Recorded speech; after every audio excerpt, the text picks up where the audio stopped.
You've turned into an enemy for both the monarchs and the rulers, Jin-Woo said. But I promise, I'll stick with you and fight by your side. Will you help me? The King of Giants thought this would definitely win Jin-Woo over. But Jin-Woo had a different idea. If that's how it is, why not become one of my shadow soldiers instead? The King of Giants flinched, totally caught off guard. For a brief moment, Jin-Woo glimpsed the shadow monarch within the person. It made sense that he would rather have someone he could trust by his side, instead of just any ally. This impressed the king, who noted how cleverly Jin-Woo had approached things. He explained that both monarchs and rulers have something called an astral body. Once that astral body dies, it disappears completely, and can't be turned into a shadow. So I cannot become one of your soldiers, Jin-Woo said. The king nodded. He understood now. That explained why the king hadn't even considered the possibility of turning Jin-Woo into a shadow soldier. The oath of sincerity meant Jin-Woo was telling the truth. After thinking for a moment, Jin-Woo looked up at the king. Do you think you have enough reason to help me? The king asked. Jin-Woo stared back at him, his expression unchanging. The King of Giants seemed super confident that Jin-Woo would set him free. Jin-Woo wasn't the type to enjoy watching others suffer, and he didn't have any reason to say no to the king's offer to team up. Why did something feel off? I am missing something. Jin-Woo's mind raced as he tried to figure it out. His palms grew sweaty and his heart pounded. The King of Giants looked at him with pleading eyes once again. Please unchain me. Jin-Woo let out a heavy sigh. He'd thought it over and over, but he couldn't come up with one good reason to say no to the king's request. Maybe he was worrying about nothing. Am I just being paranoid? Jin-Woo walked up to the captive king, holding the demon monarch's dagger tightly in his hand. They nodded to each other, and with one swift strike, the dagger charged with mana sliced through the chain like it was paper. Thud thud thud, his heart raced like crazy. Jin-Woo had already decided what he was going to do. But something still felt off. Clank clank.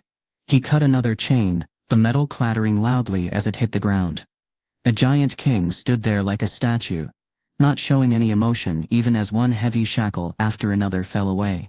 Then came the third chain. Thud. Jin-Woo leaned closer to cut the chain attached to the king's back. For some reason, his heart sank below dump. Why was he suddenly feeling this way? Had he missed something important? His thoughts were racing like a wild river smashing into rocks. Jin-Woo stopped cutting and looked at the giant king. You said you'd be on my side, right? Jin-Woo asked. Of course, the other replied. If you help me, I'll help you. This is a promise we must keep. Jin-Woo had heard this before, but there was one thing he still wasn't sure about. In that case, are you on your side, the human side? He asked. The king didn't answer. The oath of sincerity wouldn't let him speak. Jin-Woo glanced at the back of the king's neck, and the black essence stone stuck there. It looked cold and shiny like polished obsidian. As long as the essence stone was inside him, the king was controlled by the rulers. Just like any other magical creature, he had no choice but to follow their orders, even if that meant killing humans. The king's eyes locked onto Jin-Woo with a fierce glare, his free hand reaching out to strike his temple. But Jin-Woo stayed just out of his grasp, held back by the thick chains. Jin-Woo dodged and stabbed his dagger into the king's chest. Thud, the blade sank deep, even through all those heavy chains. Gah! The giant king coughed up blood. But Jin-Woo knew he couldn't stop there. If he let the king live, this powerful magic beast might bring disaster to the world again. After making that tough choice, Jin-Woo plunged his dagger into the king's chest again and again, dodging the giant's swings as he struck. Thud thud thud. On the sixth stab, the king finally stopped moving. It was all over. Jin-Woo pulled out his dagger and stepped back. The King of Giants locked eyes with him, and smiled weakly. Too bad it had to end like this, he said. Jin-Woo didn't respond. He just took another step back and flicked the blood off his blade.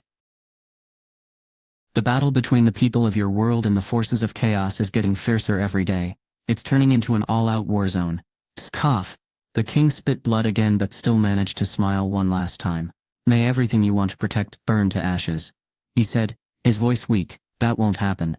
Jin-Woo interrupted sharply, swinging his sword and cutting off the king's head in one swift motion. Chak. You have defeated the master of the dungeon. With his last breath, the giant king unleashed a massive wave of magical energy into the human world. And just like that, everything started to change. A few days before the king's death, a helicopter from the Hunter Command Center landed on the lawn of a fancy mansion. The owner was in the middle of eating lunch when he heard the noise. Kaka. As he stopped cutting his steak and frowned. "No one told me we were expecting visitors," he said. "I'll go see who it is, sir," his servant replied, bowing quickly before hurrying away. When the mansion owner saw the two people getting out of the helicopter, he frowned even more. "Well, that's troubling." The servant clearing the dishes raised an eyebrow at his words. Seated at the table was Chris Reed, one of the 5 strongest hunters in the world. He was better known as the national-level hunters than by his actual name. After all, who would dare mess with someone like him? Suddenly, his servant burst back into the room. "Mr. Reed," he said urgently. "I know," Chris replied calmly, standing up to greet the man who walked in next, a guy in his 40s named Mr. Connor. "Long time no see, Mr. Connor." And Chris's eyes shifted to the woman standing just behind him. Mr. Connor stood there with a serious look on his face. It wasn't every day that the assistant director of the Hunter Command Center paid an unexpected visit, especially not with Mrs. Sellner by his side. You could tell something big was going on just by how fidgety Mr. Connor seemed. He glanced around the room nervously, then scratched the back of his neck. The air felt thick with anticipation as he finally spoke up. "I need to talk to you about something really important." Chris asked, "Can everyone else leave the room, please?" He had been right about the situation. If only the assistant director had come by himself, Chris would have made him wait a few hours for interrupting his nice morning. But he couldn't be rude to Mrs. Sellner. After an awkward silence, Chris took a sip of wine. He motioned his servant over and whispered, "Make sure no one comes near this room until they leave." The servant nodded and ushered everyone out, including the housekeeper. He bowed once more, closing the door softly after getting a nod from Chris. Now only Chris, Michael, and Mrs. Sellner were left in the big room. The head of the house looked over his 2 unexpected visitors with a smirk. In this room, Michael, who was second in command of America's top group, felt like he ranked the lowest, because Chris was clearly in charge here. Chris was an amazing hunter, known across the country for his skills. Mrs. Sellner and her incredible abilities were super important to their team. Suddenly Chris realized he hadn't offered them a place to sit. "Oh my, where are my manners?" he said with a laugh. He quickly pulled out 2 chairs and gestured for them to sit down. Michael and Mrs. Sellner sat next to each other, and Chris took a seat across from them. He leaned back in his chair, grinning at his guests. "So," he said, glancing back and forth between Michael and Mrs. Sellner, with a friendly smile. "What's going on with you two?" Mrs. Sellner asked, glancing at her assistant, who nodded in agreement. Before she could say anything else, Chris stepped forward. His frowned deeply, showing how annoyed he was. "Let me just say this. If you're here because of that S-rank gate that opened on the East Coast," he said firmly, "I'm not interested at all." His tone made it super clear that there was no point in arguing. "You guys know how the US government has given me national-level hunter status. That means I have the right to say no to any of their requests. And guess what? I've already told them I won't help with this raid. Being a national-level hunter isn't just a cool title. It's mega important. It means Chris gets special perks and respect from the government, making him way more than just an ordinary citizen." They were like their own separate worlds, and people treated them that way. Helping out just wasn't really their thing. Sure, they'd step up if things got serious. But this time, with all the top S-rank hunters in the country teaming up for this big raid, Chris figured he didn't need to jump in. He wasn't gonna change his mind, no matter what Mrs. Sellner or the assistant director said. But Mrs. Sellner didn't seem worried about the gate either. "That's not why I'm here, Chris," she said. "There's something much more serious going on." Wait, Japan was in big trouble because of an S-rank gate. But there was something even worse happening here. Chris leaned in, curious and a little nervous. "What's this supposed issue?" she asked hesitantly, her voice trembling. "Chris." She struggled to speak, her words barely above a whisper. "Someone's going to kill you soon." The room was silent for a moment, thick with tension. The assistant director kept fidgeting and wiping sweat from his forehead, clearly uneasy. "Mrs. Sellner," Chris said quietly, his tone low but steady. "I didn't forget what you did for me. Whatever you have, it made me stronger than I ever imagined possible." But just because of that didn't mean she could look down on him. Who exactly was going to kill? Who here? Who in their right mind would try to hurt someone as skilled as him? You don't see cats picking fights with lions, after all. But Chris knew he was tough enough to take down any rival. That's exactly why he wanted no part of this mission. Why would a lion hang out with ordinary house cats? Only a second-class lion like Thomas Andrew would bother with such trivialities. Even though Chris was getting visibly annoyed, Mrs. Sellner kept going. I had a dream about you not too long ago, she said. A dream? Chris asked, sounding puzzled. Yes, she nodded. Chris looked stunned. In the dream, you were surrounded by some men, Mrs. Sellner continued. And Sellner. Chris exploded, clearly annoyed. Did you really come all this way, just to bug me with this craziness? It's not crazy, she shot back. And I know exactly what you used to do before you awakened. Chris interrupted, rolling his eyes. Some people thought Mrs. Sellner's weird powers came from her being some kind of psychic. But Chris wasn't buying it. Just because you used to do something, doesn't mean it makes sense now, right? His face twisted in frustration. I'm a national-level hunter. No one can kill me. What in the dream's that damn dream? Chris muttered, sighing heavily. He nodded slowly. Okay, fine. Let's say I believe you. If there are really enemies out there who can take me down, what am I supposed to do now? Who should I even ask for help? Should he call the police or reach out to the Hunter Command Center for protection against someone who could possibly defeat a hunter like him? That sounded ridiculous. Chris rolled his eyes in disbelief. Is there anything I can even do? Chris asked, feeling defeated. Mrs. Sellner didn't answer right away. After thinking for a moment, she nodded slowly and said, there might be one person who could help. Who is that? Chris asked, curious despite himself. Hunter Jin-Woo Sung, Mrs. Sellner replied quietly. He could help keep you safe. Jin-Woo Sung. The name sounded familiar, and it caught Chris off guard. He'd been ready to brush off her suggestion, but now he hesitated. Where had he heard that name before?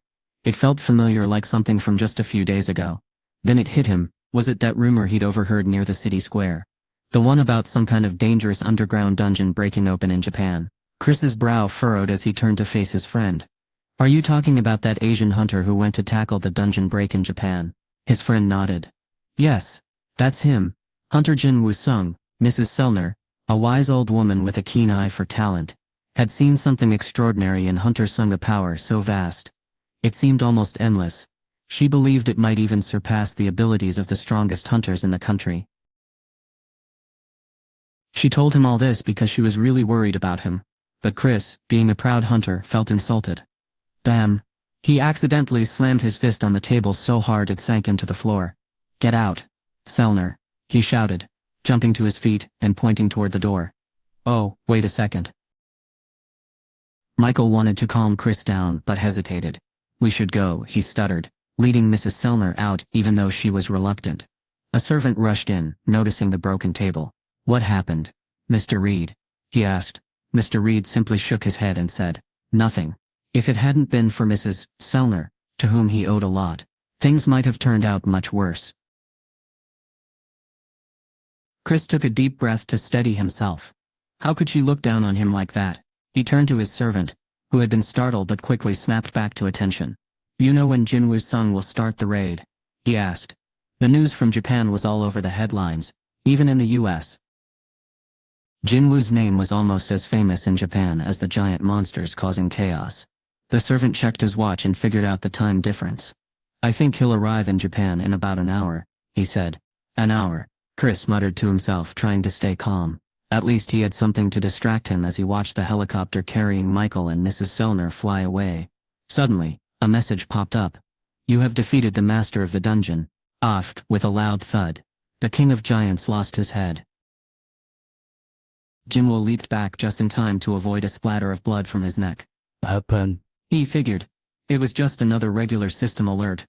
But what he saw next caught him off guard. You have defeated Regia, the monarch of the beginning. One of the 9 monarchs. Calculating experience points. Astcus. This may take a moment due to the large amount of experience received. Wait, this was totally new. But before Jin-Woo could even process it, the system started pinging nonstop. Happen. Weapon. You have leveled up. Happen. You have leveled up. Happen. You have leveled up. You have leveled up. Happen. Jin-Woo's eyes snapped wide open as he counted the alert. In total. He quickly checked his stats. Ast. Level. 1222. Ast. Whoa. Jin-Woo gasped, stunned by his massive leap in power.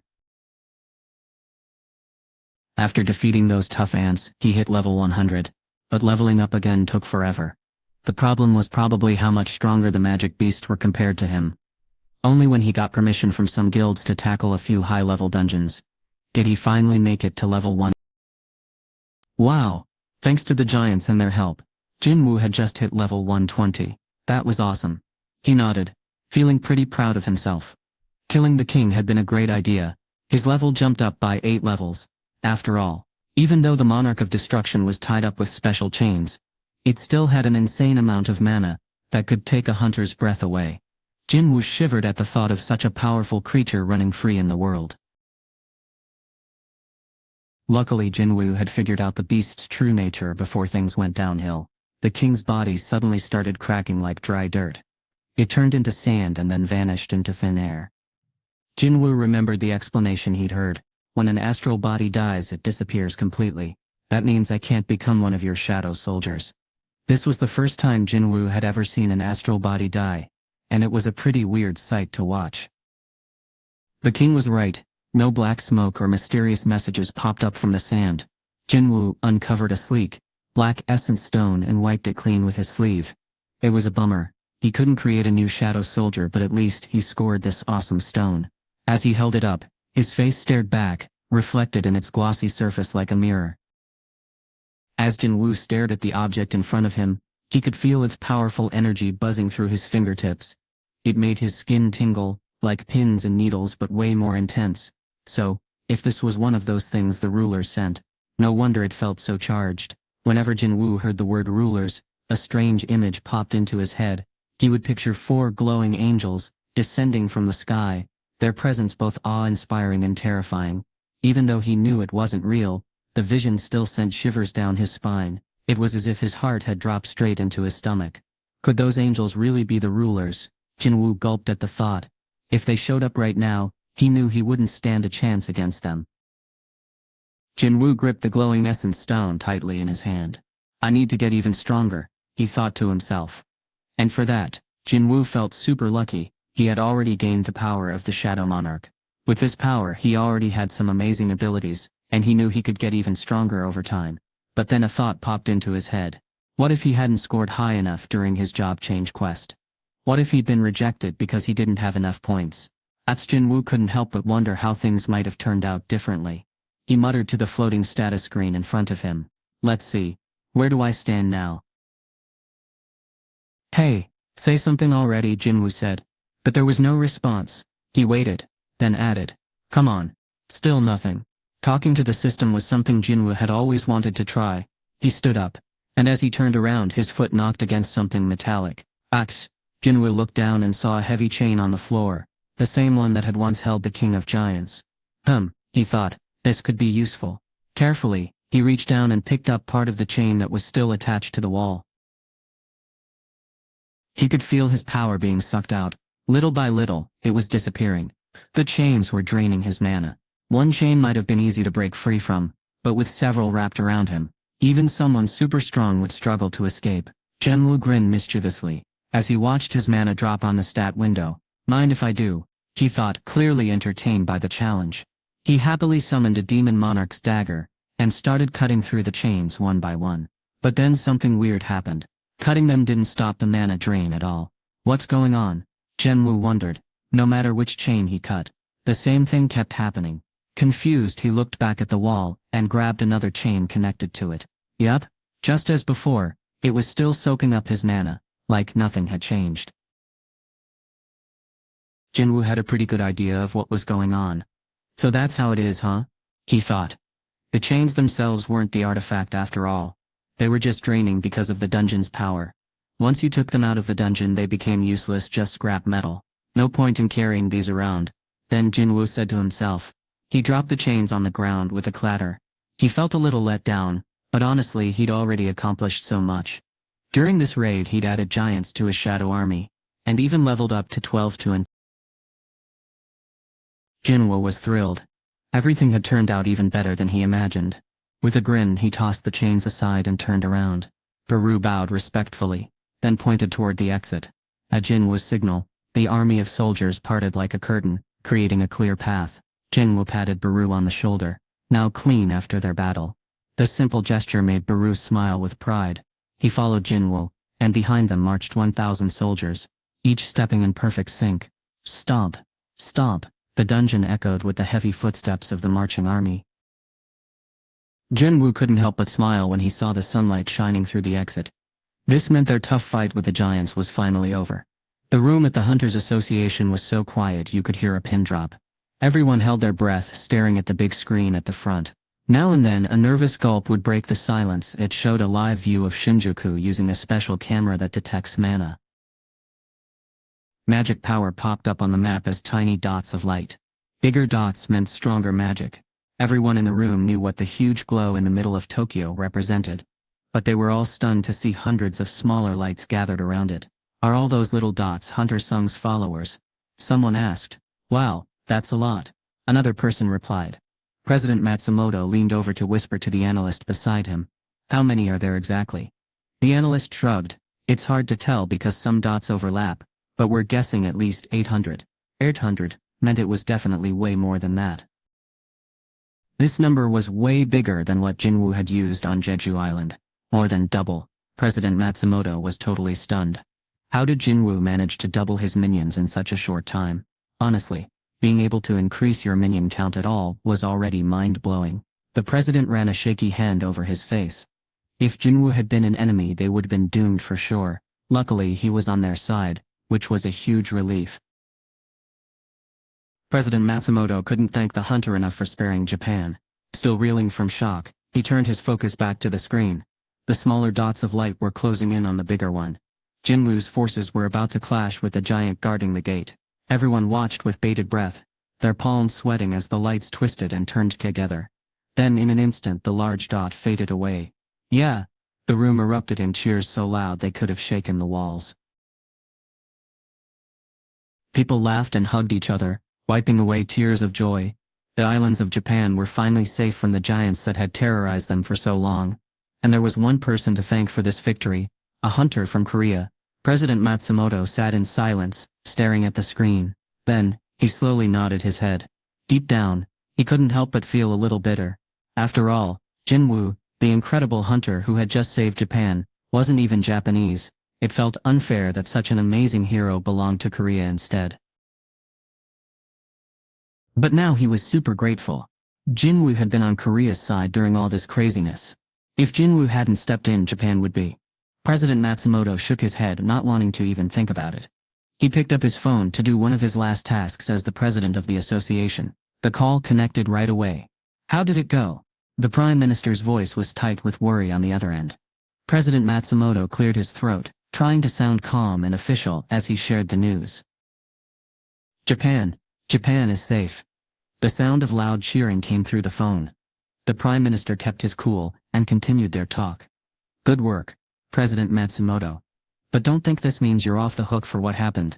Of course not, sir. President Matsumoto replied. He had already expected this.